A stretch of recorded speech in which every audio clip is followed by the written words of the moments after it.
une crise de la circulation. Car ce qui est en cause aujourd'hui, ce sont les routes maritimes, c'est la liberté des tankers, ce sont les flux. Le détroit d'Ormuz, par lequel transite une part essentielle du pétrole et du gaz mondial, est plus que sous tension, vous le savez. Les déclarations d'hier de l'Iran sur le passage désormais possible des navires non hostiles, je cite, est peut-être un signe d'un changement de phase dans cette crise. Il nous faut bien entendu rester vigilants, prudents, pour ne pas dire plus. Les déclarations les plus contradictoires s'enchaînant presque sans trêve depuis 3 semaines, alimentant donc, une fois encore, cette volatilité des prix. Et nous devons tout faire pour que cette crise de circulation ne devienne pas une crise de la production. Car si les infrastructures énergétiques venaient à être durablement frappées dans la région, dans une escalade tant verticale qu'horizontale, nous l'avons vu ces 48 dernières heures, alors nous changerions de nature de crise. Nous basculerions dans une crise plus profonde, plus systémique, plus durable, beaucoup plus difficile à maîtriser. Mais je veux être très clair devant la représentation nationale, il n'y a pas aujourd'hui de risque de pénurie pour notre pays. Nos approvisionnements sont sécurisés, nos stocks pétroliers sont mobilisables, notre système tient. Nous ne sommes pas dans la même situation qu'en 2022 ou 2023, où nous avions une dépendance vis-à-vis de la Russie et notre parc nucléaire est dans une situation de rendement bien supérieure par rapport à l'année 2022. Nous sommes face, mesdames et messieurs les députés, à un problème de coût de l'énergie, pas à un problème d'accès à l'énergie. Et c'est précisément sur ce terrain que le gouvernement oriente et adapte son action sous l'autorité des ministres concernés. Il agit évidemment en aval, là où les Français subissent directement les effets de la crise.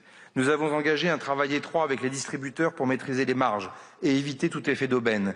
Nous disposons d'outils de coercition, mais le dialogue a été privilégié depuis le début de la crise et, il faut le reconnaître et le souligner, il a produit des résultats. Mais, je le dis avec la même clarté qu'au début de la crise, je veux poser un principe simple. Les prix ne peuvent pas monter très vite quand les marchés s'emballent et redescendre beaucoup plus lentement quand ils se détendent. C'est une question de respect du consommateur. Ce principe, nous le ferons respecter et les agents de la DGCCRF sont pleinement mobilisés. Les contrôles, vous le savez, sont massifs, pas autant que nous le souhaiterions, mais en tout cas, je le redis, ils ont produit des effets. Et nous n'hésiterons pas à utiliser tous les outils à notre disposition si cela est nécessaire. Mais nous agissons aussi sur la chaîne de production et de transformation. C'est le sens de la décision qui a été prise en début de semaine de permettre à la raffinerie de Gravenchon d'augmenter ses capacités. Parce que dans une crise comme celle-ci, chaque maillon compte, approvisionnement bien entendu, raffinage et distribution. Je veux également évacuer une piste d'emblée sans esprit polémique. Aucun chèque général, aucune mesure globale à l'aveugle ne seront efficaces dans la crise actuelle. Cela a été tenté par le passé, c'est très coûteux pour les finances publiques et derrière un chèque, très vite, se cache en général un impôt ou une répercussion très grave pour les déficits publics. Pour ceux, parfois avides de mimer ce que font nos voisins européens sans regarder ce qu'ils font réellement dans le détail, je rappelle que l'Italie a annulé des crédits du ministère de l'Éducation nationale, de l'Intérieur et de la Santé pour financer ses récentes mesures de remise à la pompe. C'est aussi une leçon que nous avons collectivement tirée des débats budgétaires de cet automne. Et je rappelle qu'on ne peut pas ici souligner la singularité de notre modèle énergétique. Protecting us against domestic terrorism. This is exactly why not one more dollar for ICE, not one more dollar for CBP, and we have to fund TSA, but not at the expense of giving more money for corruption. With that, I yield back. Gentlelady yields back. I now recognize the gentleman from Texas, Mr. Luttrell, for 5 minutes of questions. Thank you, Mr. Chairman. Admiral Allen, thank you for your service, sir. Can you give me the role and responsibility of a merchant marine captain for the American public, please? Sir, the Merchant Marine is our force that provides the ability for us to move goods and services as a maritime nation. In times of war, they will actually provide the ability to move supplies and forces forward. So I'm assuming that that'll scuttle economic growth if we lose our merchant marine captains? Sir, could you say that again? That's what I'm saying. If we're losing our merchant marine captains because of a turnover rate, which you said 16,000, I believe? Yes, sir. So we have, what we're doing is new credentials are coming in. They either have to renew them or new ones, and that's 16,000 that we are backlogged right now with 300 coming in a day. Because I have a dear friend that reached out to me. He's a merchant marine captain, and he's up for his license is up for renewal. And his concern was like, I can't do this because DHS is shut down. My question about merchant marines is if there's a large enough delta where we're not paying our captains, they're going to have to go somewhere else to find work first and foremost. But then the new recruits are not going to come in because they're going to see what is happening. If we lose our merchant marine fleet, I'm assuming that's going to be a bad thing. Yes, sir. As far as the Coast Guard. Now, I was in Kerrville as well, and the flight crew that was out there conducted amazing operations and rescued over 230 people. And your rescue swimmers do amazing things off of each of our coasts. And they put themselves in positions that most likely sometimes when they jump in the water, they know they're not coming back. And I'm assuming our rescue swimmers are continuing to do their job, correct? Yes, sir. We continue to do national security missions, and those missions affecting life and property. And so we do have our rescue swimmers out there every day responding. And that's a global footprint too, correct? Not just off our coasts? That's correct. Yes. And that lends itself to national security, correct? Yes, sir. And Mr. Anderson, as far as CISA goes, at what point, if we don't have the ability to pay our employees and they start to leave, just as well as turnover, at what point will CISA be combat ineffective? Thank you for your question, sir. It's a continued risk that's evolving each and every single day. You know, we have employees that are having to make the choice right now. You know, we have employees that are single. We have with us a single mother who's having to make the choice right now between continuing to care for her aging parents or continuing to care for her child and be able to pay her bills. That type of calculus for individual employees, they shouldn't have to make that type of burdensome choice between serving their nation and continuing to serve their families. And Ms. McNeil, as far as the attrition rate goes with our current officers in TSA, I'm assuming the growth rate is starting to grow the longer we're into this shutdown, correct? Yes, the attrition is, we're watching that closely. And, throughout the 3 shutdowns of this year, we did see spikes in attrition. So we need to be very careful about that because, as I mentioned earlier, we are months away from FIFA and we need to be in a ready posture to be able to support the events of the summer. So we have the United States Coast Guard and Merchant Marine Academy that provides security and supply infrastructure around our coasts. We have CISA that protects all of our communication and all of our digital infrastructure, banking across the board. And then we have TSA that allows people to move through in and out of our country. And we have FIFA coming up. And we have 10 million plus people, as you said, that are planning on coming in. That's going to send if we're still in shutdown, I would assume that will send our aviation community into complete lockdown, which means everybody that's paying, including the teams coming over to do this, won't have the ability to travel because the airports are non-functional. Is that a fair assessment? Congressman, at this point, we have to look at all options on the table. We don't have the luxury of picking and choosing how we maintain our operations, and that does require us to, at some point, make very difficult choices as to which airports we might try to keep open and which ones we might have to shut down as our call-out rates increase. So the way that I see this is that a secretary has been removed. Senator Mark Wayne Mullen got appointed yesterday, making valid attempts to course correct the irritations with ICE and everything that's been happening. But we have crippled Coast Guard, CISA, and our TSA agents, and we're continuing to do so. Thank you, Mr. Chairman. I yield back. Gentleman yields back, and I recognize the gentleman from New York, Mr. Goldman, for 5 minutes of questions. Thank you, Mr. Chairman. Ms. McNeil, would you rather have a fully funded TSA or ICE agents assisting TSA at airports during a shutdown? I would like to have all the hardworking men and women of the Department of Homeland Security be paid for the work. That wasn't my question. Would you rather have your agency fully funded so everyone can be paid and retroactively, or would you rather have ICE officers assisting you at airports? If DHS is funded, TSA will be funded. And would you rather have that, or would you rather have the ICE agents who are at airports right now helping you? I think that if we don't want ICE agents Can working you at just answer the airports, question? we need to fund the departments. It's Then we not a go back to complicated normal question, order. ma'am. It's not a complicated question. Would you rather have TSA funded or ICE agents helping your agency at the airport? Paying the employees for the work that they are doing is also not a complicated question. Well, I'm asking the questions and you're answering them.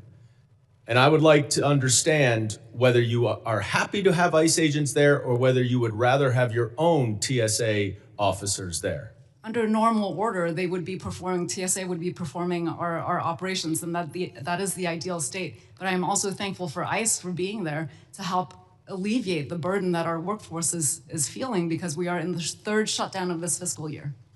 So you're happy to have ICE there, even though, as far as we can tell, there are videos of them standing around, yawning, eating candy bars, or tackling someone and arresting a woman in front of her daughter in the San Francisco airport. It seems to me like there's not a whole lot they're doing, but one thing that Mr. Homan said they were doing was checking identification. So do you have any concerns about passengers whose identification are being checked by ICE agents who are armed and may arrest them? The ICE agents that are at the airports where we're seeing long lines are helping in a multitude of different ways. The credential authentication machine at the travel document checker is one thing that they are helping us operate, and they are doing that under TSA protocols and standard operating procedures.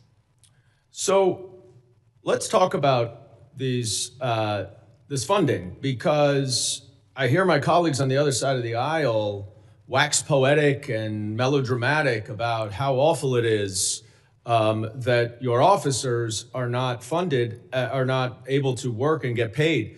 And I want to be very clear. I 100% agree with that. The problem is that it is the Republicans who have voted down TSA funding over and over and over again. And you don't have to take my word for it. Let's listen to Senator Kennedy on Fox News, if we could play the clip. The Democrats have offered to open up everything but ICE. I said, okay, let's accept their offer. And then at the same time, we would offer a bill for reconciliation where we don't need any Democratic votes to do whatever we wanted to do with ICE. And that way we're out of the shutdown and DHS is back open. We submitted that, Senator Cthulhu submitted that to President Trump, as is his right. He said no deals with the Democrats. So we're back to square one. No deals with the Democrats.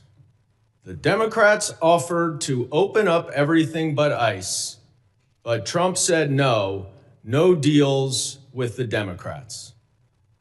That is a Republican senator. And that is why we are sitting here today with none of your agencies being funded. And I am sorry that you have to deal with this. I am sorry you are having to get by with no funding, with people having to literally leave their job so they can take another job and get paid. That is absolutely unacceptable, and you are right to be frustrated, and I am concerned about our homeland security. I am concerned about CISA. I am concerned about the damage it is causing. And that is why you ought to call your boss, President Trump, and tell him to take the offer that the Democrats made to fund all of your agencies. And I yield back. Gentleman yields back. Now recognize the gentleman from Oklahoma, Mr. Keene, for 5 minutes of questions. Thank you, Mr. Chairman. I wanted to look up the word obfuscate because I've been watching it play out all morning. The verb meaning to make something unclear, obscure, or difficult to understand, to conceal the truth, and frequently used in the context of communication or politics, to confuse, to cloud to blur, to befuddle, to complicate, to mystify. I think many people remember the scene in The Wizard of Oz where the dog is pulling back the curtain and the man with the booming voice says, disregard the man behind the curtain pulling the levers and spinning the wheels. But everyone knew. It's almost like someone who pulls a fire alarm and then blames everybody else for the noise. Or the little kid that's caught with cookie crumbs on their face and says, no, it wasn't me. I don't know how, if a terrorist activity occurs, that you can wordsmith your way out of this in a few months. I would like to know how you can wordsmith your way out of this, because that's the reality. As Ms. McNeil, representing the TSA agents, as you have described, there has been 40 days, a lapse of funding. Brilliantly, the president has had to move for national security concerns, ICE agents to do the non-technical elements of screening. Because as you said, it takes 6 months for some of these screening elements to be fully understood to keep the American people safe at our airports. 40 days of no funding. 400 people have quit their jobs within TSA, is my understanding. It takes 6 months to replace them. Within 79 days, we're going to have the World Cup. This conflict with Iran, and Iran absolutely is looking for vulnerabilities. Ms. McNeil, is our national security at risk? We are really concerned about the impacts of all of this on our security posture and our ability to maintain. I think the fact that we are able to maintain the way that we are today really speaks to the dedication of the workforce. But if this goes on much longer, it will have dire long-term impacts. So for the leverage points of those that are trying to make a point on some other issue, will they have had plenty of warning sign if a terrorist activity was to occur? If another drug interdiction to the Coast Guard gets through, someone dies for fentanyl poisoning. If there is a hacking situation and we lose our grid or we ransomware and massive vulnerabilities. Or in Oklahoma, if we have a tornado and our disaster relief fund stash of allocation is completely empty, will they be able to move the green pea around enough and wave their hand enough to say, oh, we didn't have enough notice. It wasn't our fault.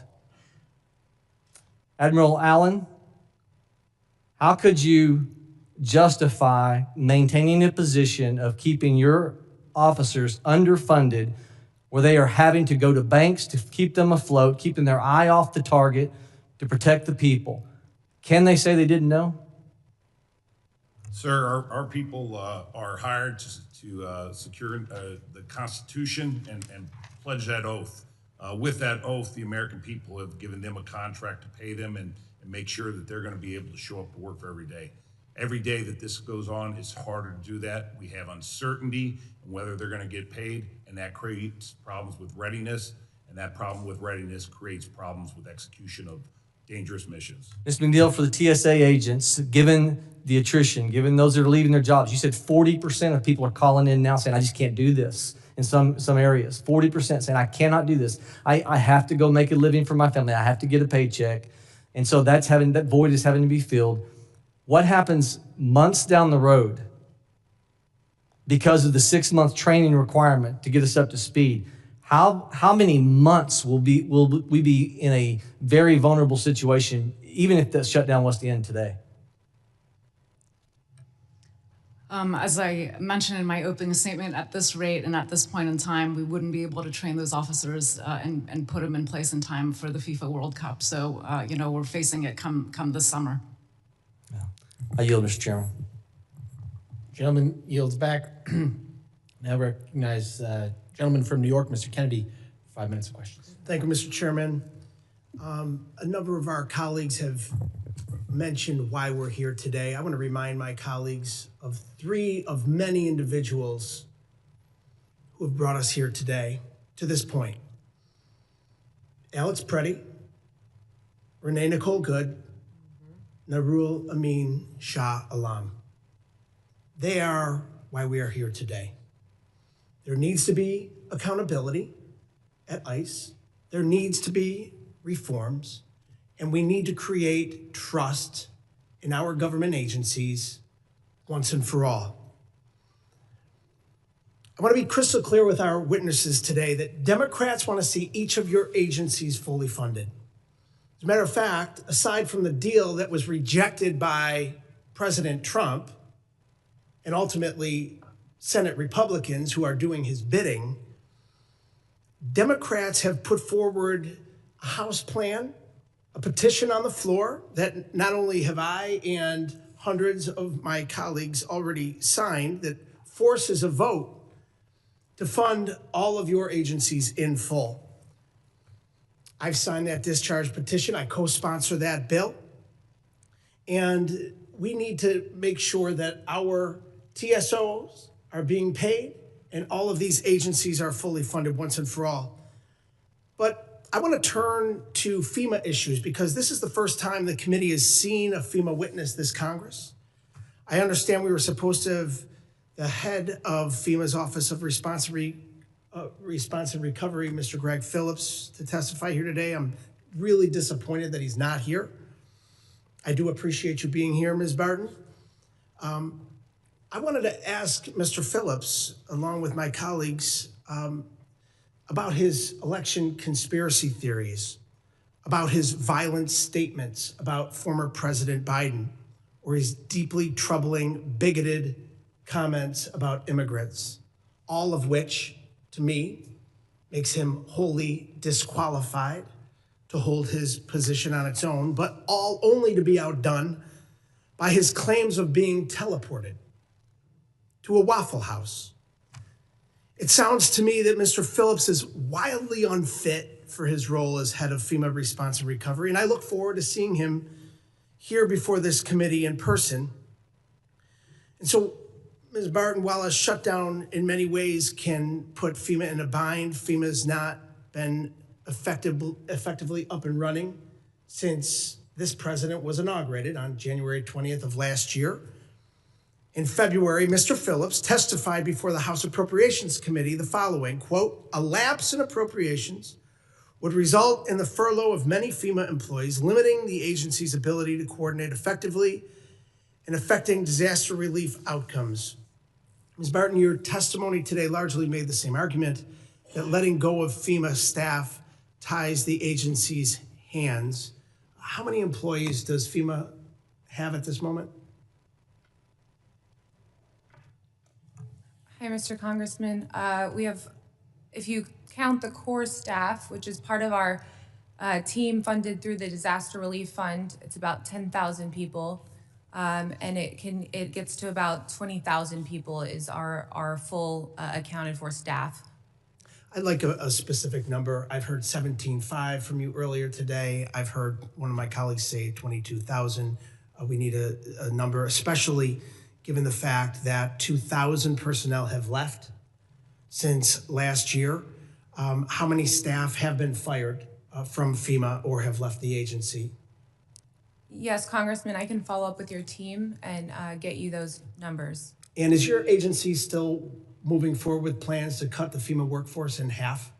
I'm not familiar with any current guidance as far as cutting the workforce by any sort of percentage. I do know that we have a new secretary who's been confirmed and sworn in, and we're looking forward to working with him. So it was reported in December of this past year that there were plans to cut the FEMA workforce in half. It's also been reported that the Trump administration has called for an entire FEMA disestablishment. The fact that FEMA should be totally done away with, which I absolutely disagree with, and I believe the American people disagree with as well, especially the states who are most impacted by catastrophic storms. Would you generally agree, yes or no, that having fewer employees to respond to disasters means a weaker federal response? The men and women of FEMA that I work with every day have been unwavering. We're over 70 days when you combine all the disaster, all the lapse days together. It's been extremely impactful and it's not sustainable. We are days away from hurricane season starting. Just this weekend, we had flash flooding in Hawaii. We have tornadoes happening. We have fires raging. This is a 24/7 operation, and this is really impacting our folks. And that's what I can tell you today. Mr. Chairman, I'm out of time, but if I could just consent to submit into the record a GAO report titled FEMA Staffing Shortages Could Mean Disaster for Future Response Efforts. Without objection. I yield back. Thank you. Gentleman yields back. I now recognize the gentleman from Arizona, Mr. Crane, for 5 minutes of questions. Thank you, Mr. Chairman. Wow, this hearing has been amazing. I mean, this is even epic for Washington standards, the amount of gaslighting and lies that have been told in this hearing today. Mr. Chairman, I got a question for you. Mr. Chairman, real quick, got a question for you. Yes, sir. I got to ask you this because I'm all the way down the bench from you, and I know my hearing's not so good, but I believe at the beginning of this hearing, the ranking member, Mr. Benny Thompson, said that this is a Republican shutdown. Did he say that, sir?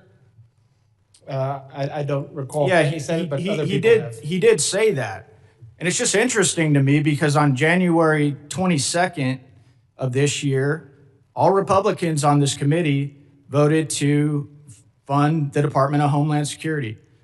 Mr. Chairman, are you aware of any Democrat on this committee that voted to fund the Department of Homeland Security on January 22nd? I'm not. Not me neither. Then again, on March 5th, Mr. Chairman, of 2026, we again voted to fund the Department of Homeland Security. Are you aware of that, Mr. Chairman? Yes. Are you aware of any Democrat that's sitting on this dais today that voted to fund the Department of Homeland Security? I'm not. Yet we continue to hear that this is a government, shutdown by the Republicans. I also want to ask the witnesses here today. Did you guys hear the ranking member say that? Ms. McNeil, did you hear it? Yes or no? I believe so. Yeah, you did. Because that's what he said. And this is what happens in Washington. It's not really about truth or facts. It's about narrative and who can get their narrative out. I just want to make sure you guys are tracking along with this hearing and you guys aren't, boondoggled or deceived by the Democrat Party here who's trying to act like this is a government shutdown. Mr. Correa, my friend and colleague on the other side, he actually said, no, it's TSA's fault, it's CISA's fault, it's FEMA's fault because you guys haven't asked for reprogramming or rearrangement of funds. Did you hear him say that, Ms. McNeil? You haven't asked for rearrangement of funds, right? I did hear him say that. What about you, Mr. Anderson? Did you hear that too? Yes, sir. Did you know it wasn't your fault that your employees aren't getting paid because you haven't asked for the rearrangement of federal funds? I was unaware of that fact, sir. What about you, Ms. Barton? Were you aware of that? I was also unaware. What'd that make you guys think when you heard my friend, Mr. Correa, say that it's your fault because you haven't asked for the rearrangement of federal funds? It's not them. It's not that they keep voting against the Department of Homeland Security. It's actually your fault.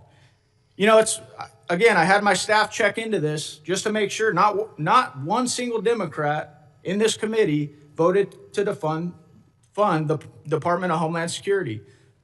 My colleague, Mr. Goldman, he said Republicans have voted not to fund TSA multiple times. Did you guys hear that? Admiral, did you hear that? Yes, sir. What'd you think of that, Admiral? I mean, you're probably tracking this. Your people aren't getting paid. Is that correct? Our people are not getting paid. Our civilians are at least 3 paychecks without pay. Yes, sir. Are you able to see through this, sir? I mean, you're speaking on behalf of your folks that aren't getting paid. Are you able to see through that? Sir, we continue to support our people who... I know that. That's not what I'm asking you. I'm asking you because a lot of the American people seem to be falling for this massive gaslighting campaign that this is a Republican shutdown. Are you aware of what's going on, sir? We are tracking this day by day. Yes, sir. Thank you.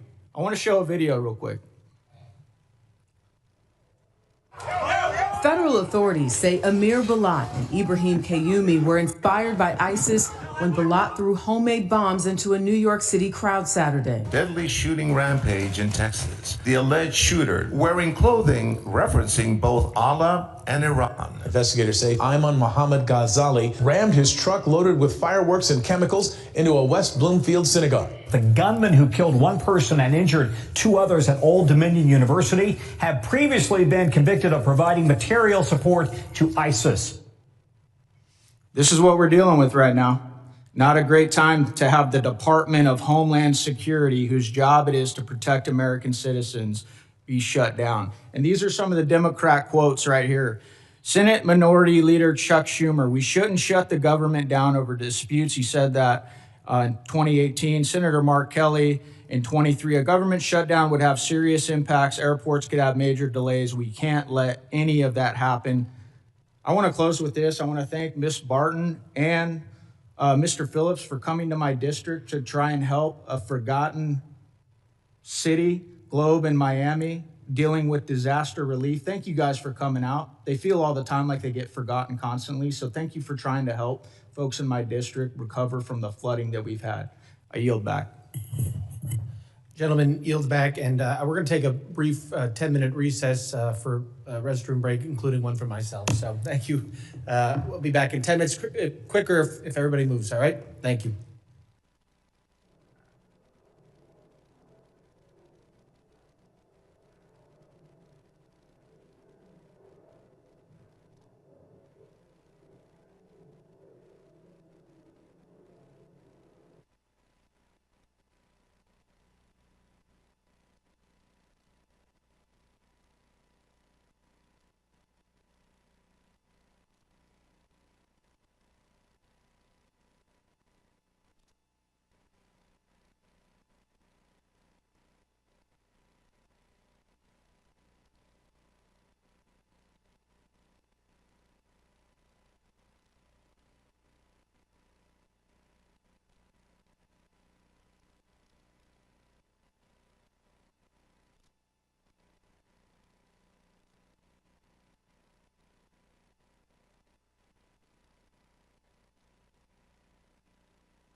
Welcome back.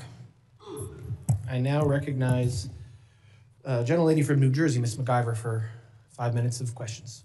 Thank you so much, Mr. Chairman and Ranking Member. I want to truly begin by recognizing and thanking the dedicated people who protect our airways, ports, and waterways, critical cyber infrastructure, and support our emergency preparedness systems across this country, many of whom have been forced to work without pay, which has been discussed over and over today in this committee. You do not deserve this if you are tuned in or in this chamber today. You deserve better. You already had to deal with a month and a half without pay last year because Republicans refused to support affordable health care. Now it's been over a month without pay again because once again, Republicans refuse to rein in ICE's cruelty. We're here, just to be clear, about ICE's cruelty that we've all had the opportunity, no matter what side of the aisle you're on, see play out in broad daylight in front of us all when they killed American citizens right before our eyes. This hits close to home for me because my district, New Jersey's 10th Congressional District, is home to one of the largest airports in the country, Newark Liberty Airport. I have heard personal stories of TSA workers having to skip meals or take their kids out of daycare. These are the real world consequences of Republicans' agenda.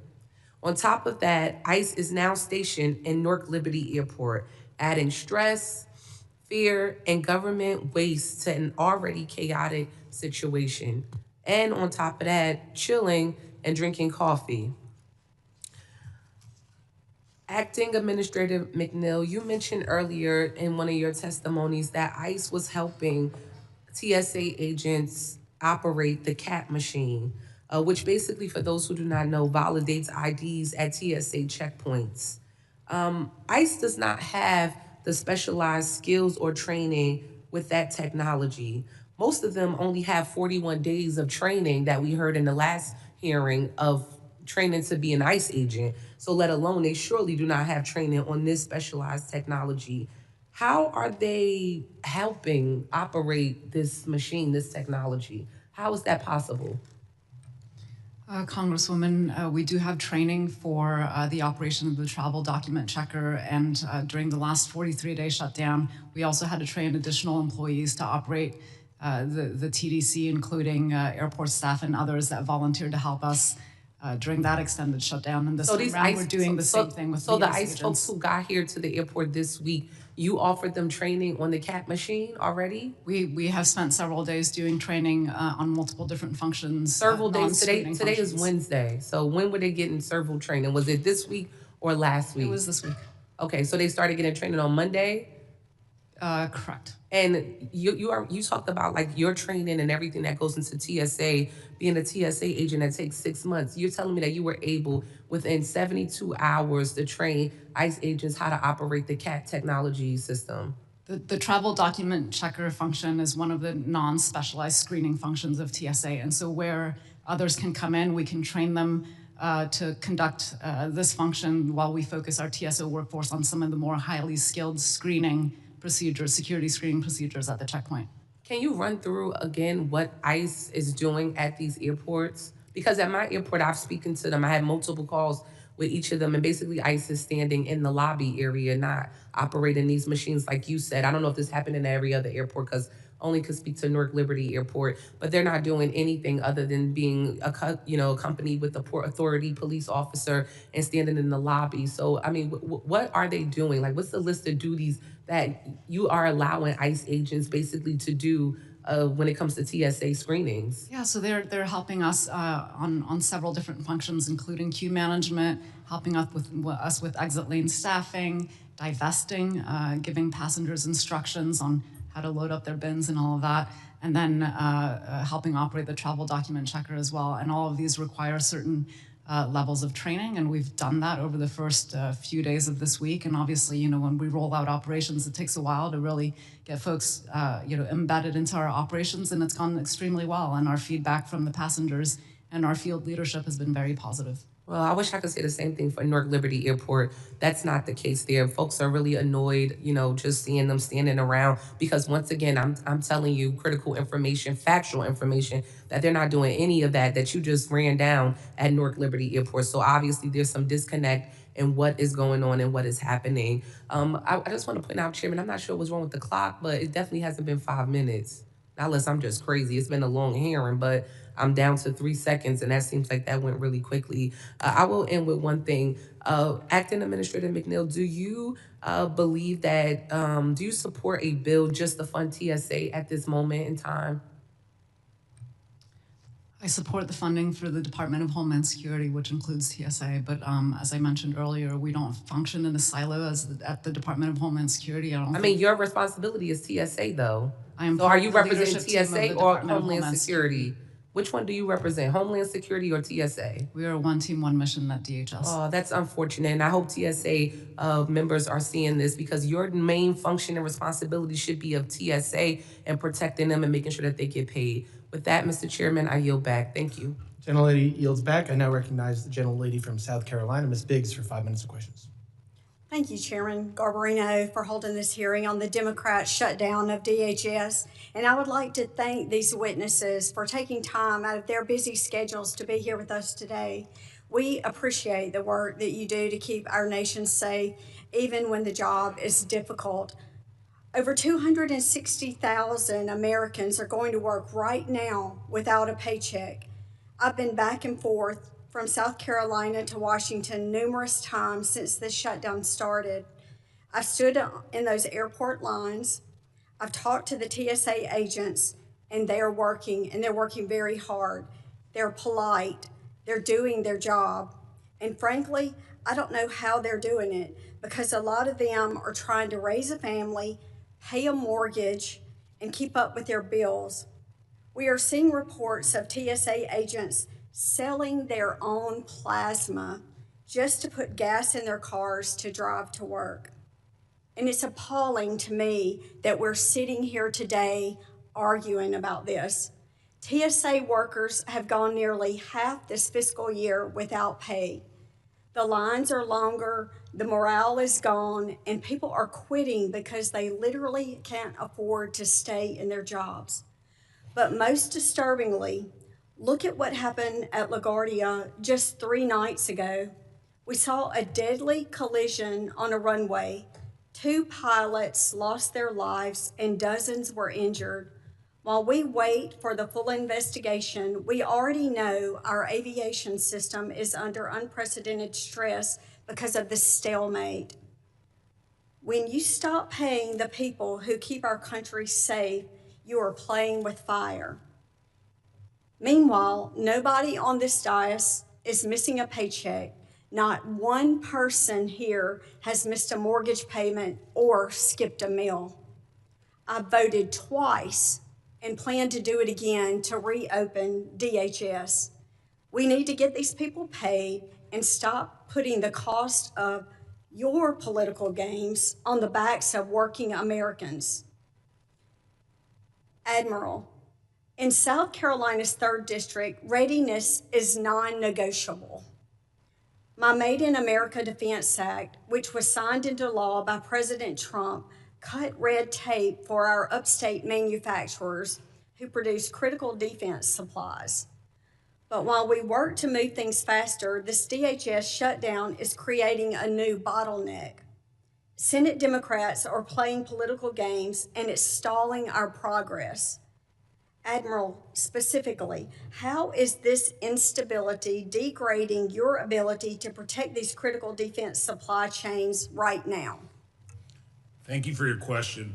Our defense industrial base is suffering right now. We need to rebuild it. Right now, what we are seeing is ships in our shipyards where stop work is going on because we cannot pay the bills. We are seeing crucial readiness that needs to be done in the repair of these ships, and the shipyard officers are not doing what our Coast Guard people are doing and working without a paycheck. They're asking us to leave those shipyards because we cannot pay the bills. So while we're allowed to contract, we can't pay the bills. And in many cases, shipyards and industrial-based leaders, that's 25% of their total income. So trying to get to them, to help them with cash flow, we're not doing it. What we worry about is that's not only a near-term impact, but as we bid for these contracts with these companies in the future, they're not going to come to the Coast Guard. They'll go to the Navy, they'll go to the Marines, they'll go to the others receiving a budget. Thank you so much, and thank you again for your service. And with that, I yield back. Gentlelady yields back. I now recognize the gentlelady from Texas, Ms. Johnson, for 5 minutes of questions. Thank you, Mr. Chairman. You know, it is so interesting to me. We're sitting here, and what you have are members of both sides, Republican and Democrats alike, are telling each one of you, Coast Guard, TSA, CISA, FEMA, that your work is important. We value your work. We honor your service to this country, and you should be paid. There seems to be unanimous agreement. Everyone here is saying you should be paid. No one is saying you should not be. No one. The problem is, what we have a disagreement on is ICE, how it's functioning in this country, and how it's terrorizing the citizens of this country. And why we can't come together and agree and fund the things there's no disagreement on, each one of your agencies, and then respectfully disagree on what we disagree on and work on that. That's a very real pragmatic, very responsible solution to where we are. All the important work you're doing gets funded. All of the employees you oversee gets handled. All the important work you do for our national security gets paid for. Congress can work and agree on the things we agree on, and then respectfully disagree where we disagree. And then our country is not shut down in a travel nightmare. And you know what? That is exactly what is before the House. I've signed a discharge petition to pay each one of you. Every one of my Democratic colleagues has said, we agree with all this rhetoric on the right that you should be funded. That's what the American people want. That is responsible government. That is where when people come together, members of both sides, you should be able to fund what you agree on, and then when you disagree, you work hard to solve that. But all this pomp from the Republicans is ridiculous because they are holding this agreement hostage for ICE. We're saying we want to continue to work on this and we want to make improvements, but they're like, no, no, no. We're going to insist on the issue that we have no agreement on in this country and put you guys all at hostage for that. And that is what is wrong with government. That is why people don't trust the process. That's why the American people are so frustrated. There's absolutely no reason for our airports to be in this crisis and all of the men and women that you serve. And I agree with my colleagues on both sides of the aisle. I travel through DFW all the time. The men and women of the TSA are doing the very best they can under very difficult circumstances. We need FEMA in Texas. It's a critical organization. We need you to be functioning. I'm ready to fund all 4 of your agencies right now. I was ready to do it before I voted to signed on to make that happen. But unfortunately, partisanship is getting in the way of you guys being funded yet again. It's another exhibit in a long line of exhibits of how dysfunctional Congress is. Because right now, Republicans, they could fund you, but they're choosing not to. There is a vehicle on the table to fund each one of your agencies right now, and Republicans are refusing to do it. And let me just tell you why we're saying this is critically important.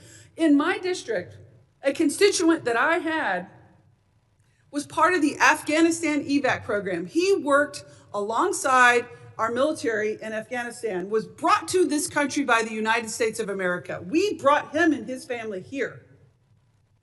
He was detained by ICE and taking his kids to school, and he's dead 24 hours later. And that cannot be allowed to happen in this country. He's a father of 6, was working. Do you know how many criminal convictions he has? 0. That is why ICE is so broken, and that is what is so wrong. And your agencies should never be held hostage to justify the rogue terroristic attacks that these agents are doing upon the citizens and the people of this country.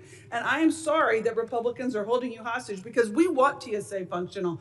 Our air traffic control system is fundamental to this country. The Coast Guard, you do admirable work, sir. And the men and women in the Coast Guard are heroes and should be paid.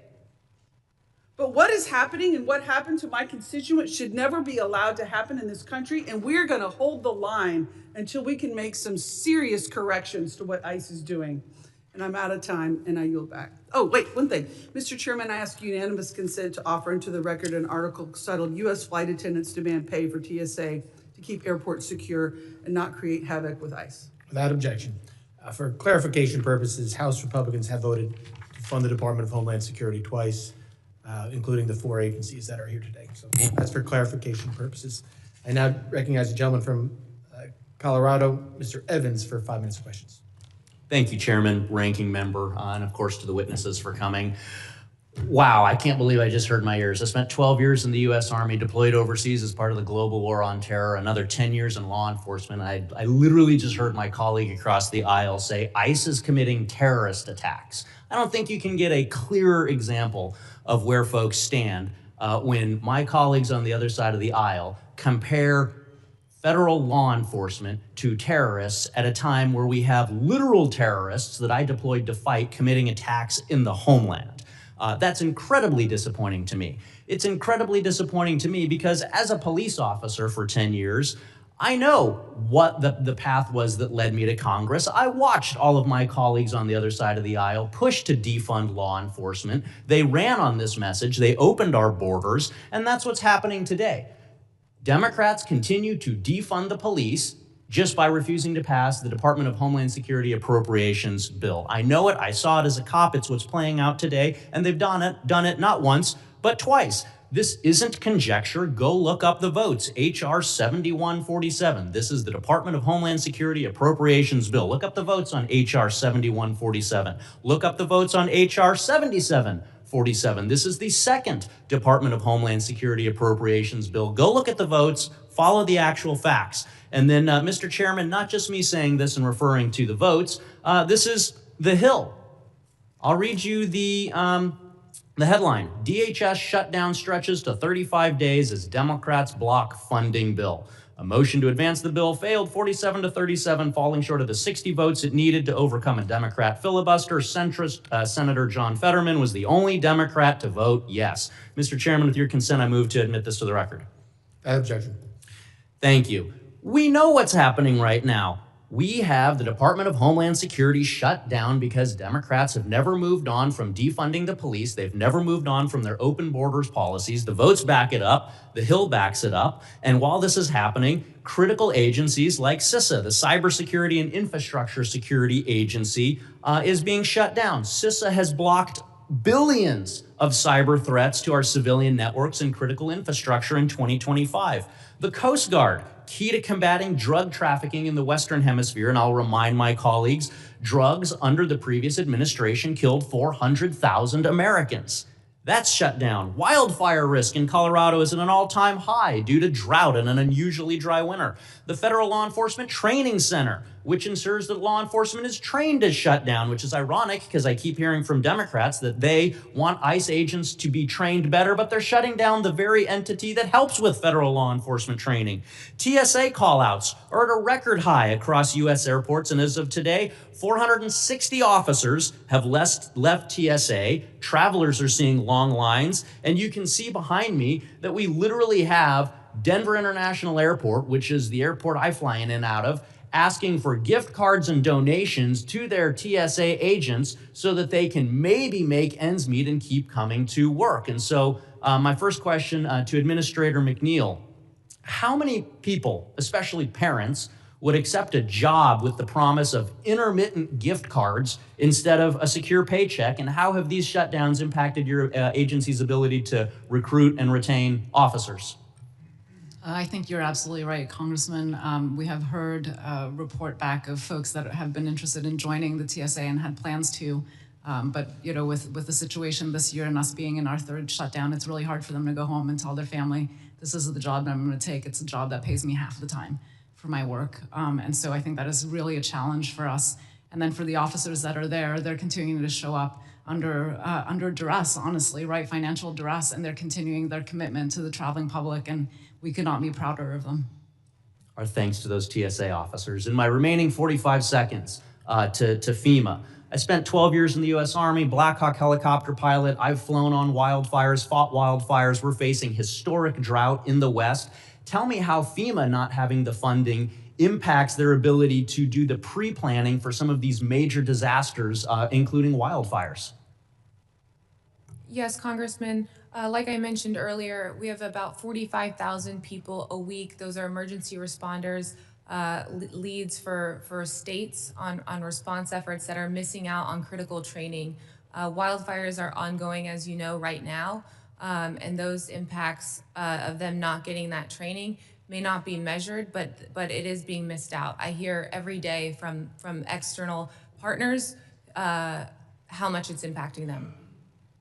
Our national security is at risk. Fund the Department of Homeland Security. Yield back.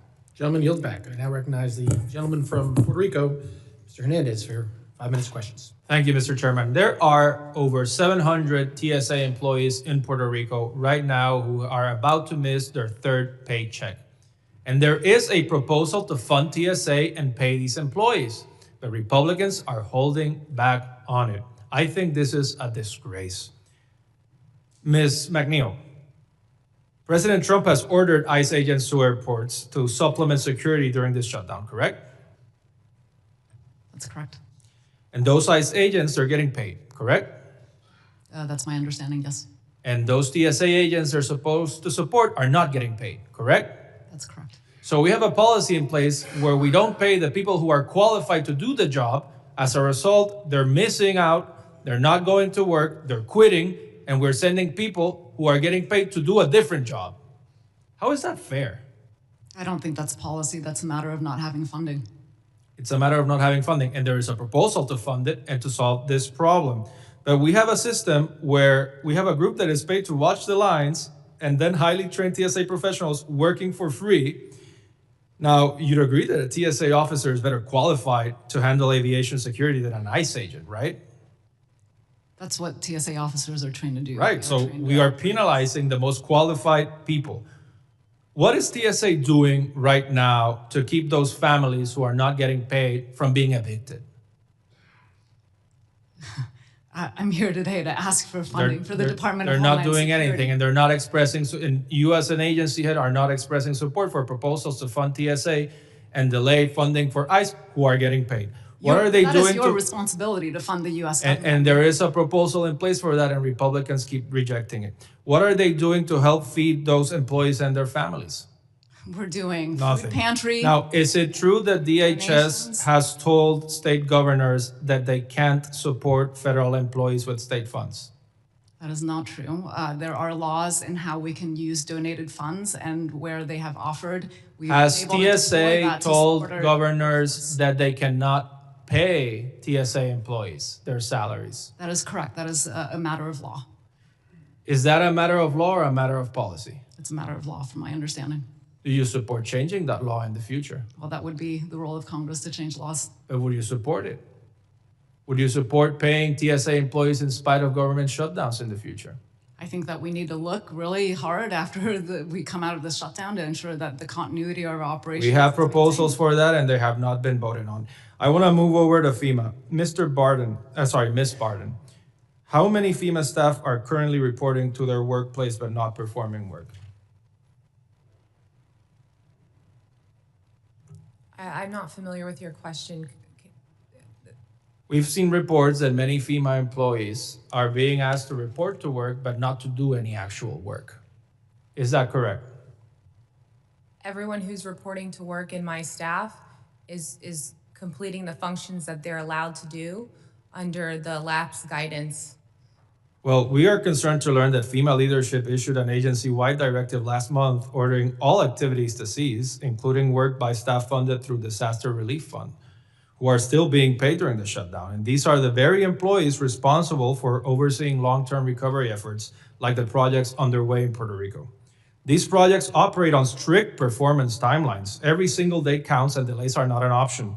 And this is compounding existing delays caused by the previous secretary's disastrous policy requiring personal approval for FEMA projects over $100,000. And now we're hearing that FEMA staff are just sitting around playing video games and watching TV on the clock.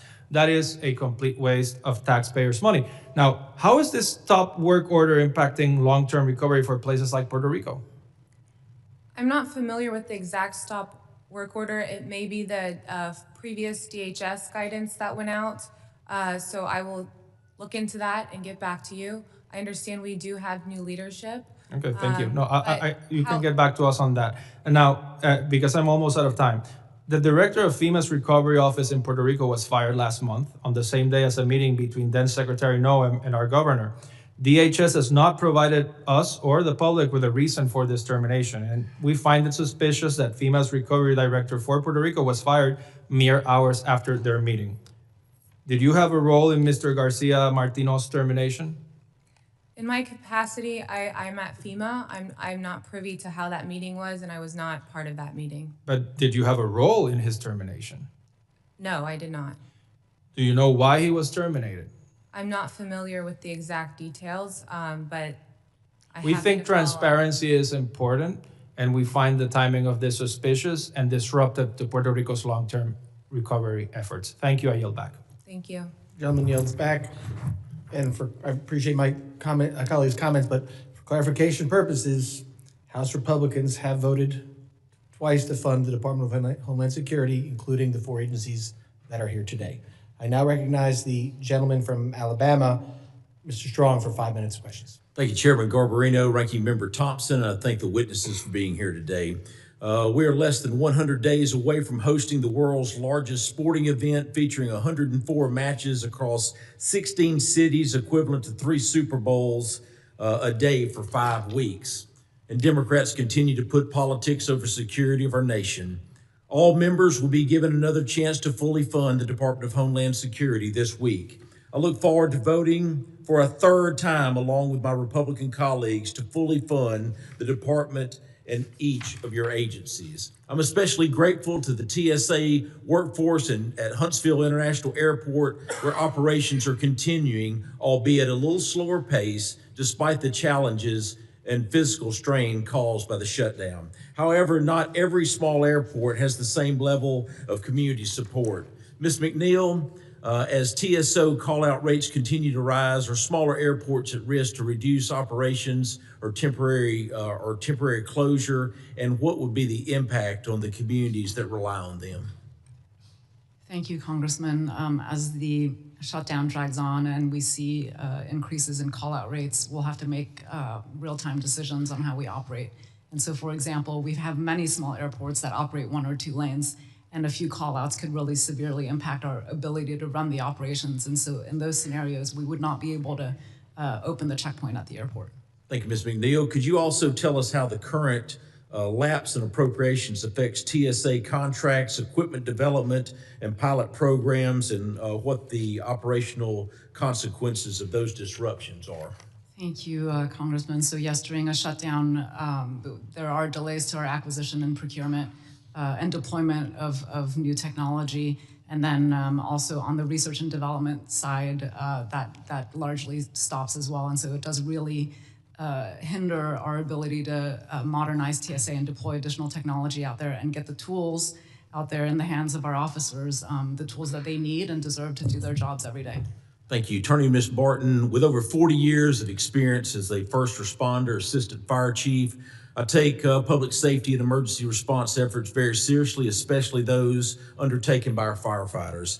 How are U.S. Fire Administration operations, including the National Fire Academy, being affected, and how could a prolonged shutdown impact the preparedness of firefighters across the country? Thank you, Congressman, and thank you for your service. The USFA has had to cancel several of their training and postpone that to include Police Week that they host in Emmitsburg as well. These critical trainings being postponed are impacting training and responsibilities throughout the nation, as well as the opportunity for emergency responders to coordinate and share lessons with each other in person. Thank you. Admiral Allen, I was encouraged to see the Coast Guard exceed in fiscal year 2025 recruiting goals, and I was especially glad to see the announcement of the new training center in my home state of Alabama, which will help strengthen the Coast Guard's workforce pipeline. However, that kind of momentum can be fragile during funding lapse. How has the current shutdown disrupted recruiting, training, and your programs? Sir, thank you for that question. Just a couple points on that. So as we try to get recruits to our training center, Cape May, we're seeing about a 10% delay in those guys actually getting there. So we are already falling behind on the numbers that are there. Second, our food services culinary specialists that make the food there, they rely on vendors in the towns to deliver food. We are not paying those vendors anymore, and we're worried that any day they're going to stop showing up with food to pay our recruits that are at our training centers and our other places. Thank you. And then I think, while we've had great retention, now we are dealing with, hey, if you go to other services, you'll get paid.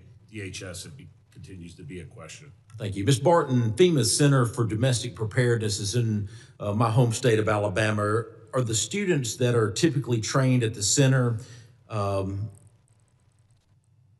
how would you assess the impact of these classes and postponements of national security and readiness overall? Overall, there's been several training, about 45,000 students and emergency responders who are able to participate in those trainings are having to postpone those. Travel has been canceled. I hear firsthand the impacts. Many folks are getting concerned the closer we get to hurricane season and just all the various response situations that come up. There may not be an exact metric, but as the days go on, it continues to get worse. Thank you. Thank you. And Chairman Garbarino, I yield back. Gentleman yields back. I now recognize the gentlelady from New Jersey, Ms. Poe, for 5 minutes questions. Thank you, Mr. Chairman, and to the ranking members, and thank you to the witnesses that are here today. I'm really very happy that we are having this discussion. We all recognize that the Department of Homeland Security has a critical mission to protect American people. This is why my Democratic colleagues and I have introduced legislation to fund TSA, FEMA, CISA, as well as the Coast Guard to end this shutdown. Sadly, Republicans are blocking these bills to stop reforming ICE and are holding agencies hostage to hide responsibility. The deployment of violent agents into cities like Minneapolis shows why we cannot give ICE a blank check. We cannot continue to let them terrorize our communities and kill our neighbors. And we should get them out of our airports now. Last summer's reconciliation bill gave ICE and CBP enough funding to sustain themselves for years. So why then are Republicans still asking for more money for ICE?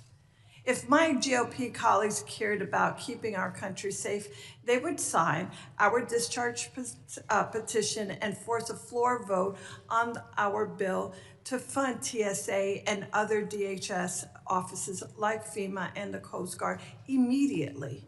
Our bill would do everything possible to fund the Department of Homeland Security while supporting reforms that are supported by Democrats, Republicans, and independents alike.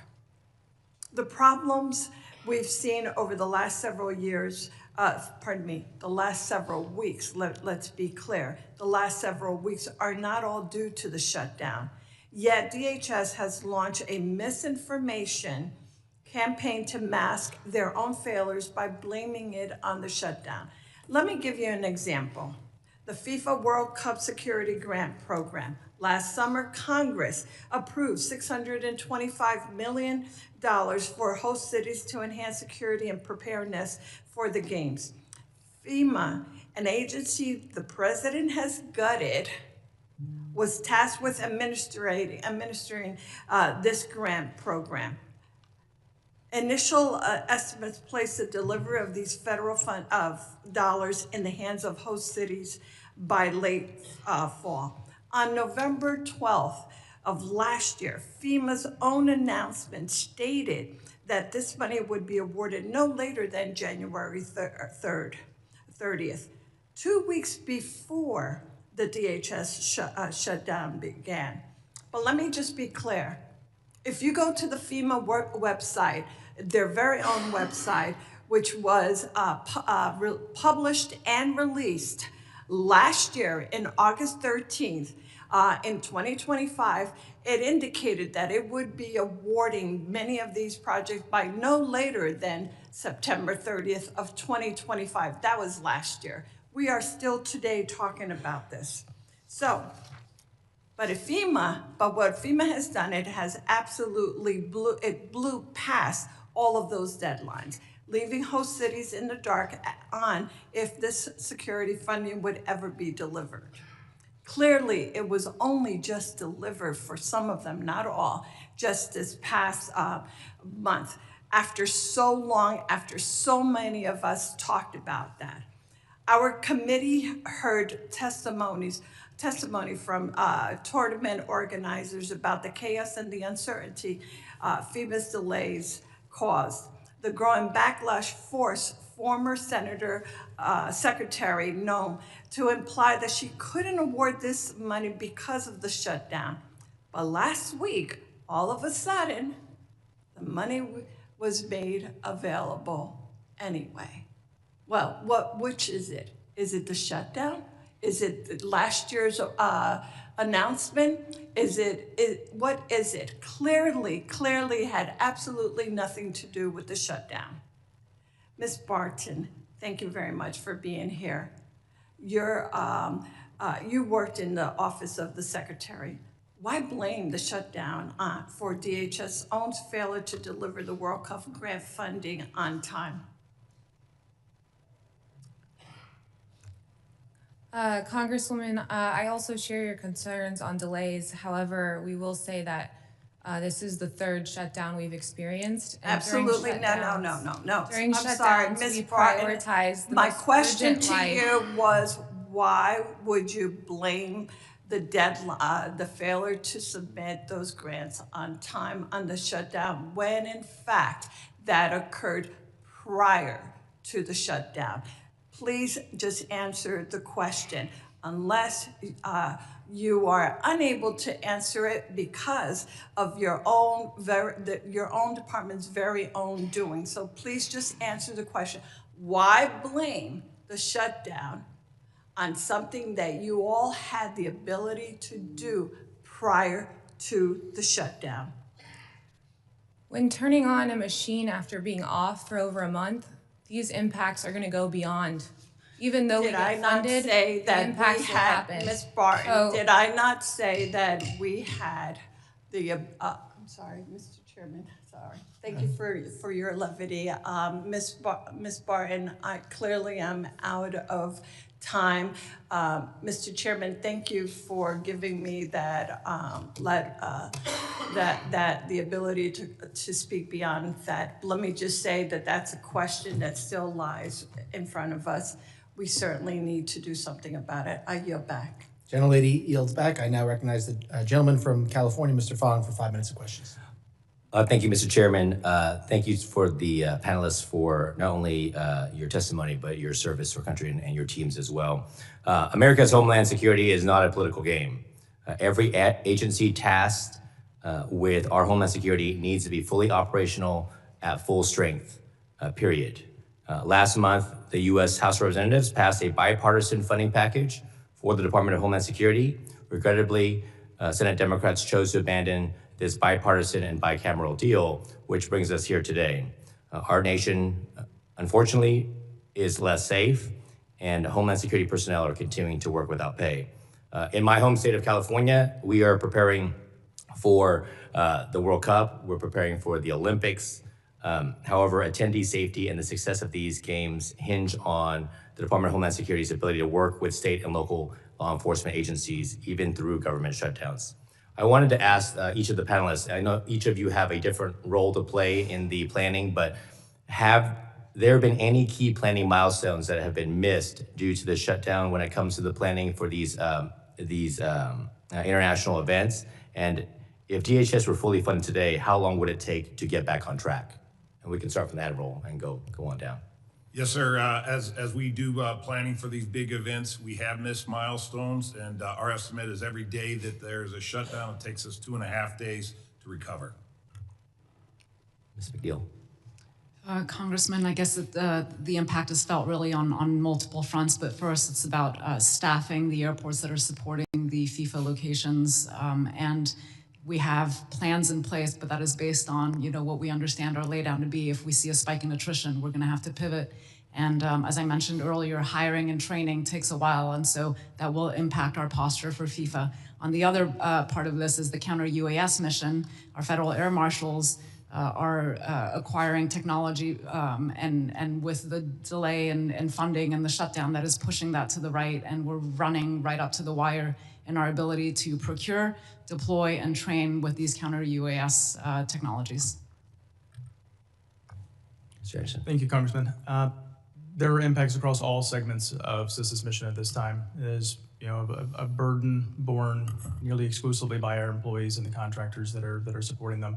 So whether it's for World Cup or America 250 events or LA 2028 prep, we're going to continue to see compounding impacts here. They're going to affect both the items that require proactive planning like that and our ability to have a ready workforce that's going to be able to respond to the reactive elements within our threat environment. Thank you, Congressman. FEMA's role in the FIFA World Cup planning, we provide critical funding, training, and preparedness support to these communities, including security planning. The compounded effects of multiple shutdowns over the last 6 months clearly has made us miss some milestones, to include the funds that the Congresswoman had just mentioned as the FIFA World Cup funding. As this continues, I imagine we will continue to see more breakdowns as we do not have our entire team in place to work on these efforts. So no doubt the consequences are very real. This is not an academic conversation that we're having, and American lives and the lives of our visitors, international visitors, are put at risk. In terms of coordination, how has the shutdown affected information sharing and coordination with local law enforcement and host committees? Our fusion, joint task forces, our interagency planning groups, how has that been affected, and what gaps are forming right now? We'll start with that. Questions for everybody. Sir, I'll start. So we continue that function as far as intelligence sharing and law enforcement track. What I would say is when you look at these events, these are very complicated events. These are not pickup games. They require a lot of coordination, synchronization, training, and we're looking to bring in new assets and training on those assets. So it's not only a point of intelligence, but the what we do with that intelligence, buy the right assets and get the right training for the people that are doing it. Congressman, we are also continuing the collaboration with state and local authorities on intelligence and information sharing, but we're not working at full force right now because during a shutdown, we have many mission enabling and other functions that are furloughed, and so it is impacting the pace at which we are doing that, and we're looking forward to getting back to normal order. Intelligence information exchange continues. It persists through the funding lapse at CISA. But I will tell you the capacity for us to continue to do that is becoming exceedingly strained. I had a single day just a couple of weeks ago that we received 6 resignation notices from the highly technical subject matter experts that we have in places like our threat hunting and incident response sections. That's not a sustainable model going forward. And at some point, the compounding risk within this dynamic threat landscape is going to cause real damage to American people. I've run out of time, but I thank you for the information. It's a very sobering assessment, and we need to get the Department of Homeland Security open as quickly as possible. Today, we need the Senate Democrats to take up our bill. Thank you, Mr. Chairman. I'll yield back. Gentleman yields back. I now recognize the gentleman from Virginia, Mr. Walkinshaw. Thank you, Mr. Chairman. Mr. Anderson, you've been at CISA since September of 2025. Is that correct? Yes, Congressman, it is. Okay. And I presume you have some awareness, you've reviewed what took place at CISA between January 2025 and September 2025. And I want to walk through that time period because I think it's important context for your testimony today. Is it true that CISA's workforce was reduced by approximately 1,000 employees in early 2025? Yes or no? I'd have to get you follow-on information about It's the true. early 2025. Thank you, Mr. Anderson. Is it true that some CISA employees were reassigned from CISA to ICE and CBP in 2025? Yes or no? To the best of my understanding, less than 10 employees Yes, have it's been true. reassigned. Is it true that CISA's previous acting director, who was recently removed from his position, failed a polygraph test, which was required to access certain sensitive documents? Yes or no? I have to refer you to our security office. It's been widely reported that is true. Is it true that the senior staff leading CISA's Secure by Design initiative, which promotes the development of more secure technologies, left the agency? Is that true? We've seen vacancies in several spots that will continue to compound. Senior staff leading that effort left. Is it true that the Multi-State Information Sharing and Analysis Center, which provided cybersecurity services to state and local governments, was eliminated? Is that true? That is not true. It is true. The MSI that continues to exist today, sir. Our funding for it through the cooperative agreements does not. That ended in September of 2025. Yeah. The funding's kind of an important part of it for the state and local governments who participated in it. The funding is kind of a critical piece of it. Is it true that the Election Infrastructure Sharing and Analysis Center was eliminated?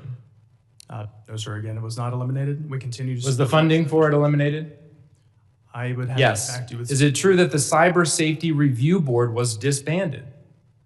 The Cyber Safety Review Board Authority still exists, and should there be an incident. Is it operating? Is it functional today? Sir, the secretary has the ability to call us. It's not. Together. Is it true that the Cybersecurity Advisory Committee was eliminated and is not functioning today? I'm sorry, sir, I didn't catch which particular. Cybersecurity Advisory Committee. To the best of my knowledge, that does not exist today. Is it true that the Critical Infrastructure Partnership Advisory Council no longer exists today, to use your language? Yes or no? Sir, we have the authority to be able to move forward with CPAC. I can't publish it in the Federal Register notice because it's not necessarily directly touch on imminence of threat and protection of life and property. No longer operating. Was operating in 2024, is not today. I want to make sure I have this right. Before a single dollar of appropriations lapsed before this shutdown, this administration cut 1,000 employees, reassigned others to immigration enforcement, gutted advisory structures, eliminated information sharing partnerships. When I read your opening statement, I was struck by a few things that you wrote. You said, and I'm quoting directly, the shutdown prevents us from operating under normal conditions. You said many proactive services, planning, and industry and stakeholder engagements are paused or significantly scaled back. You said planned engagements with critical partners are on hold, all because of the shutdown. Those statements are true. But here's the irony. Long before this shutdown, your agency's workforce was gutted. Advisory committees and stakeholder engagements were shut down. Information sharing centers eliminated. The shutdown didn't start this crisis at CISA. Donald Trump did. And why? Because in 2020, CISA refused to validate his stolen election conspiracy theory, and one of your predecessors, a patriot, refused to validate President Trump's stolen election conspiracy theory. The legislation Democrats have put forward would fund CISA and pay your staff, but what we really need is an administration that treats cybersecurity as a national security priority and rebuilds from the terrible damage that's been done. Mr. Anderson, I want to go back to Acting Director Gata McCalla and the failed polygraph test. That was a polygraph required to access sensitive documents. My understanding is 6 CISA employees were put on leave for following the protocols required by CISA and the agency that owned that information. And I want to ask you, will you commit to working with this committee to ensure that the employees who were put on leave were reinstated, any derogatory information added to their personnel records are removed? And if you won't commit to that, will you commit to briefing me and any other members of this committee about that incident? I want to know why Director Gata McCalla failed the polygraph test and why 6 employees who were following the agency's protocol were put on leave. Yes, sir. We would be happy to be able to share that information Okay. with this committee. However, I would have to refer you to the Department of Homeland Security's headquarters elements. That's actually leading any investigation pertaining to that. That is not an item that's being investigated within CISA. Well, will you commit to briefing us and helping to facilitate a briefing on that incident? I'm committed to going back to DHS and carrying forward that request back, sir, to be able to share that information with you. All right, thank you. Gentleman yields back. I now recognize the gentleman from Tennessee, Mr. Van Epps, for 5 minutes. Thank you, Mr. Chairman, for holding this critically important hearing and to our witnesses for joining us. We are nearly 40 days into this feckless shutdown. The cost of this Democrat political stunt is the invaluable human capital of the men and women that serve DHS. Under the Biden administration's open border policies, we had criminals coming into the country that are putting American lives at risk. Like in the case of 18-year-old Sheridan Gorman, just this week, murdered by an illegal alien who shouldn't have been here in the first place.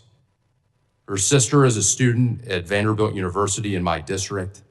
His family is suffering unimaginable loss and pain, and I'm sick of it. And yet Democrats are still keeping DHS shut down, the very department in charge of protecting Americans at home. Because of Democrats' political games, TSA personnel have gone multiple pay periods without compensation. 95% of TSA's workforce is deemed essential, and we rely on them every day to keep us safe. These agents serve our country and keep us safe every day. And I'm thankful for President Trump and this administration for doing so. And yet Democrats are treating them like sacrificial lambs. This is absolutely no way to thank these brave men and women. Not only that, but Democrats are creating a compounding workforce shortage crisis for TSA. Already over 400 transportation security officers have separated from TSA. And because it takes 4 to 6 months to train a TSO, TSA hasn't finished fully training those hired to replace the officers that left during the last shutdown. So here we are in March, with the first World Cup events only a few months away. And even if we reopen today, we won't be able to fully replace the officers that have quit because of Democrats' unnecessary and destructive shutdown. Ahead of summer, America's busiest travel season, and major events like FIFA, the Olympics, and America 250, not to mention the increased terror threat due to the conflict with Iran, Democrats are foolishly crippling TSA and putting American lives at risk. This ridiculous shutdown has gone on long enough. It's time for my Democrat colleagues to come to their senses. Now, I want to thank our witnesses for joining us, as I know you all are operating with a diminished workforce. Ms. McNeil, TSA lost over 1,000 TSOs during the last shutdown, and we've already lost another 400 during this shutdown. The fact is we don't have 4 to 6 months to train and surge workforce needs ahead of the World Cup. Can you talk a little bit more, expound on how you're preparing to accelerate preparedness ahead of the anticipated high traffic? Thank you, Congressman. We are obviously watching our attrition rates very closely, looking at our ready pool for recruitment to see what we can do there as well. We have a national deployment force, which is a national force where we can surge in different locations. We're looking to increase those numbers and the training for officers to join that force, and it'll allow us to surge to these different locations. But I will tell you that we are in a very dire situation when it comes to our ability to staff the multiple different locations for the FIFA World Cup, as well as the base camps where the teams are going to be. I mean, this is going to be a really complex operation. And what's more, what we are seeing in this shutdown is that more experienced officers are leaving, and that expertise you can only make up with time and experience. Thank you. Admiral, I want to talk a couple of questions on Coast Guard impacts on readiness. Sir, how has the shutdown impacted Coast Guard's access to maintenance facilities? Sir, the United States Defense Industrial Base is already suffering. There's not enough capacity within it. So we work very hard to get the capacity we need. Now that we have ships in those yards and when they're doing maintenance, we haven't been able to pay them for 40 days. So we are seeing stop work orders come in on several of our ships. And then several of our vendors are saying they are not going to continue to work with the Coast Guard because they can't be guaranteed pay. So, and so those are the cutters, aircraft, small boats, critical systems that are under contract that must be paused during the shutdown? Yes, sir. So the payment of those, yes, sir. Yes, sir. Do you know ballpark how many Coast Guard assets are going without maintenance due to funding gaps? So, sir, right now we are allowed to contract for that maintenance. It's then just dealing with the vendors that are providing it, and we're watching that number grow every day on those that are deciding to cut off the free support to the Coast Guard. Great, thank you. And I'm out of time. Thank you, witnesses. We appreciate you being here today. Mr. Chairman, I yield back. Gentleman yields back. I now recognize the gentleman from Louisiana, Mr. Carter, for 5 minutes questions. Mr. Chairman, thank you very much. You know, I've repeatedly listened to my colleagues suggest that this is a Democratic shutdown. Are you aware, Ms. McNeil, that there were at least 5 opportunities in the Senate to pay TSA and it was blocked by Republicans? Are you aware of that? I'm aware of the votes Thank you. on the Thank you. Department of Homeland Security where the Ma'am, are you aware that there were 5 opportunities and it was blocked where we could have paid TSA? The answer is yes. Mr. Chairman, could I ask you to remind these individuals that they're under oath? Please. Yes, the witnesses are reminded that they are under oath. Thank you very much. Answer the questions to the best of your ability. Thank you. Thank you, Mr. Chairman. Are you aware, Ms. McNeil, that in 2023, under the leadership of then Chairman Benny Thompson, TSA was granted a raise? Yes or no? I am aware. Are you aware that there wasn't a single vote on the Republican side in this committee to support that raise? I don't know the details. You knew that we voted, we did it, and you know that, but you don't know how the vote went down. I wasn't. Well, I will tell you how it went down, ma'am. Democrats unanimously voted for it, Republicans unanimously voted against it, but you got that raise. That's important to note because what that demonstrates is the support that Democrats have for men and women who put on the uniform and work for us every single day as we are fighting to make sure they're funded now. Ms. Barton, the state of Louisiana currently has 20 hazard mitigation and flood mitigation projects totaling some $71 million awaiting FEMA approval. The majority of these are stuck in former Secretary Noem's bottleneck approval process for any award over $100,000, which, as you might imagine, holds everything up. Will these projects finally be approved? Hi, Congressman. I am aware that there are mitigation projects that are pending obligation. They do get funded out of the DRF. As soon as we are able to ensure that we have a healthy funding ability, we would be happy to work with your office and ensure that those obligations get made. Thank you very much. I appreciate that. Ms. McNeil, how many total hours or weeks does a TSA officer candidate spend in training before being certified for duty? In total, it takes about 4 to 6 months to fully. 4 to 6 months, thank you. And of that time, what specific portion is dedicated to specialized detection skills, such as identifying concealed weapons, explosives, and other prohibited materials through the physical screening and advanced imaging technology? I would say significant, but I can get you. Significant, very good. The administration, but you have ICE agents that are now there, and it was said in testimony that they were helping with screening. But you just said it takes 4 to 6 months of training. How can don't shake your head, ma'am, it's on the record. It was said by you or others at this table that they're there to help with screening, but they can't. Not when you in your own testimony moments ago to Representative McIver said you started training them on Monday. Ma'am, today is Wednesday. I'm asking the questions. Can you just wait for me to answer? Today's Wednesday. You said you started Monday. You also just said that it takes 4 to 6 months, which spells out exactly our fear, that it's nothing more than window dressing and cheap theater and political performance to bring ICE agents in who are, many of which are hardly trained to even do the functions of ICE, let alone to come to airports and do sophisticated screening and training that TSA officers take 4 to 6 months to be able to do. Yet you suggest that they can do it with 2 days of training. How is that possible, ma'am? So the ICE officers that are helping out at these key airports are not doing the specialized screening functions.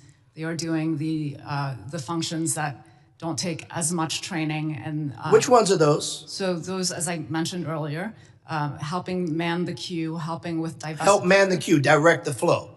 Direct the flow. So no training required for that at all. But you're paying TSA agents, or you're paying ICE agents to come to airports, and you're paying them a hefty sum with limited or no training to add insult to. I'm not sure why you keep making that face, ma'am. I'm asking you questions, and all day you have evaded the opportunity to answer honestly, which is why I asked the chairman to remind you and others that you're under oath. This is not a game. I don't care who took you outside and gave you a coaching lesson on how you should respond. I would hope they would tell you to answer honestly, to answer forthright, to not dance around and put yourself in position to possibly perjure yourself.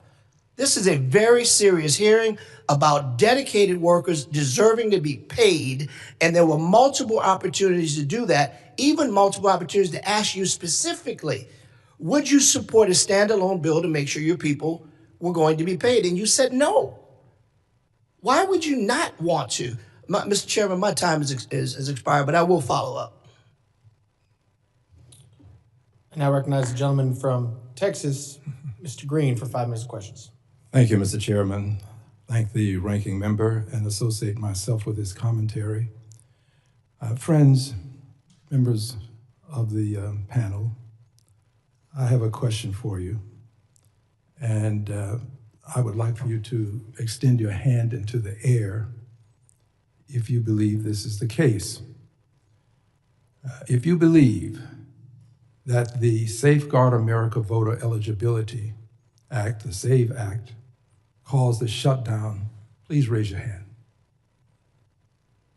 Please raise your hand if you believe it caused the shutdown. Let the record reflect that no one has raised a hand. I ask this question because the president is putting politics above people. I have in my hand an article from The Hill. It is styled, Trump, no shutdown deal until Democrats support Save America Act. The real reason the shutdown continues is President Trump's requiring the passage of bills unrelated to the shutdown. That's the real reason. Let me read from the article in part. President Trump late Sunday, this was written on 3/23/26 a couple of days ago, said there will be no deal to end the partial government shutdown until Democrats join with Republicans to pass the Safeguard America Voter Eligibility Act, the SAVE Act.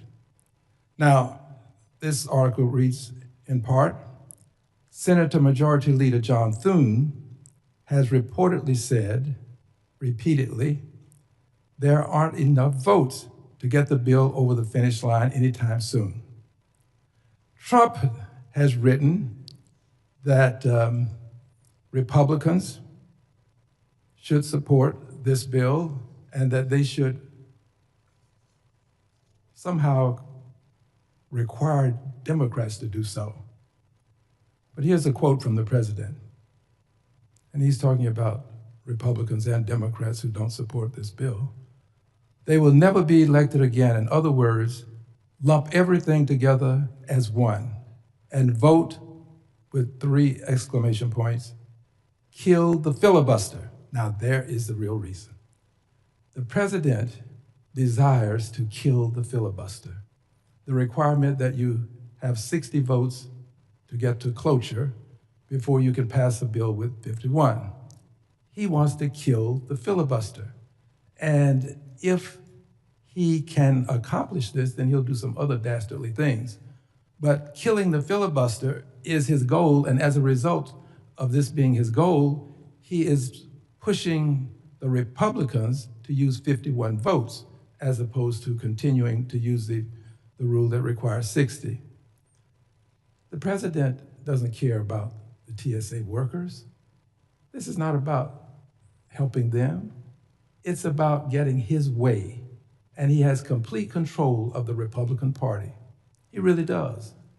And given that he controls it, he is demanding that it obey his command to kill the filibuster. And he's providing them a means, a methodology by which this can be accomplished. Friends, the president does not really think that keeping these workers underpaid and not paid at all is an important issue as it relates to his presidency. I differ with him. And I want to defend the TSA workers as I close, because to send in ICE is an insult to them. There has not been any meaningful indications that the workers were not managing well the crowds that were there, the people who were coming in, the public, the flying public. Has there been any meaningful indication that they have been doing a good job? And to somehow conclude that ICE is necessary, notwithstanding the fact that a good many members of the flying public are antithetical to this, is an insult to them. I was in the airport just yesterday, and I had many people to approach me and tell me that they are afraid of ICE, and they would prefer that ICE not be at the airport. So I say, let's remove ICE, let's pass legislation to have the workers get paid, and let's end this attempt to eliminate the filibuster rule. The filibuster rule for the president is an obstacle that he plans to eliminate. I thank you, and I yield back. Gentlemen, yield back. Ranking members are recognized. Thank you very much, Mr. Chairman. Earlier in this hearing, Mr. Pfluger incorrectly stated that this committee held no hearings on border security in 2021 and 2022. In fact, the committee held 6 full committee hearings and 13 subcommittee hearings in 2021 and 2022. And I ask unanimous consent to enter into the record those committee and subcommittee hearings. Without objection. Mr. Chairman, I ask unanimous consent to enter into the record my letter signed by 33 members of Congress addressed to then Secretary Nome and Acting Administrator of FEMA, dated November 18th, 2025, calling for FEMA to expedite the awards for the $275 million in nonprofit security grant funding that Congress appropriated over a year. Without objection. Mr. Chairman, on behalf of Mr. Magaziner, I ask unanimous consent to include in the record a letter from 4 unions expressing support for the Democratic funding proposal for DHS. Without objection. Yield back. Yield back. I have a UC request, Mr. Chairman. Yes, gentleman's recognized. Yes, I ask unanimous consent that the Hill article styled Trump no shutdown deal until Democrats support Save America Act, that it be inserted into the record. Without objection. Thank you. Thank you. Members of the committee, witnesses, thank you very much for being here. The members of the committee may have some additional questions for you all, and we'd ask that you all respond to these in writing. Pursuant to Committee Rule 7E, the hearing record will be held open for 10 days. Again, thank you all for your testimony today and for being here. And without objection, this committee stands adjourned.